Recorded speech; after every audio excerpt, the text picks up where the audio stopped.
And for more on the accident and the investigation, as well as the general state of our rail systems, we turn to New York State Senator Charles Fuschillo, and he is the chairman of the State Senate Transportation Committee, which has oversight over the state's rail system, among other things.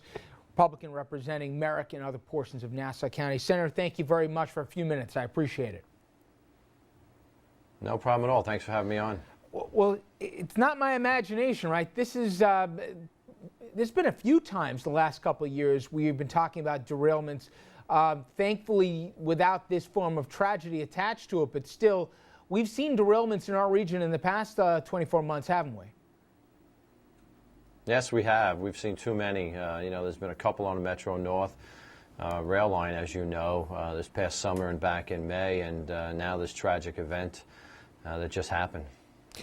You know, you probably know this well before this weekend, but I learned about positive train control, and I know that this train didn't have it. Among other things, what it allow to have happen is whether the operator, and we don't know the facts yet completely in the case, whether there was excessive speed here or that there was operator error, that there was a possibility of a kill switch somewhere else that would have modified it. We don't have it on a lot of our trains in our area, do we? Well, no, we don't, but Congress enacted that back in 2008 and required it to be done by 2015. My understanding is the MTA is recently, or they're about to award a contract for that. That's the PTC.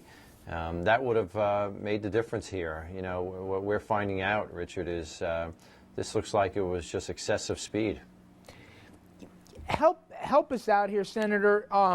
Is there too many alphabet soups in terms of who's in charge of this?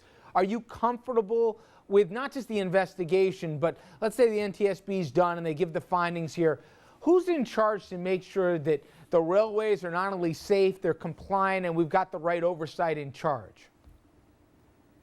Well, you know, look, we're going to have to wait and see what the NTSB does. It appears their investigation is going to take about 10 days. Then they'll turn over their report to the MTA. But, you know, I've called on the NTSB and the United States Department of Transportation, which is obviously the federal government, to come in and inspect all our rails and make sure that they are adequate and they are safe. But in this case here, you know, there's a couple of options here for error. Is it mechanical error? Is it track error? Or is it human error? And by all accounts, Richard, it seems like this train was traveling excessive speeds around that bend, which has a 30-mile-an-hour speed limit. Prior to that, they were able to go 70 miles an hour, but it appears that this was excessive speed. You comfortable here that when this is said and done, and as you mentioned, that Congress has mandated, I think it's by 2015, that they have to implement, among other things, this positive train control, that's what we're going to need? Or some of these problems chronic in nature where we need to do a top-down study about how safe both the trains are and all the other things you mentioned?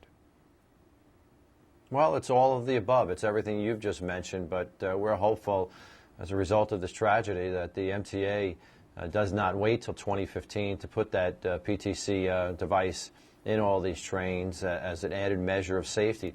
That's what this is all about, ensuring that its passengers are fully safe. But, you know, as I said before, this looks like it's leading towards human error, that the train was traveling too fast. Remember, that curve and those tracks have been there for decades, and, you know, thousands and thousands of people are on those trains every single day that head to Grand Central Station, and it is safe.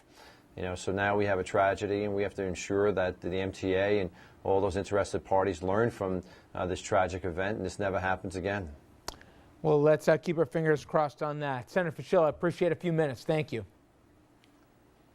Thank you very much.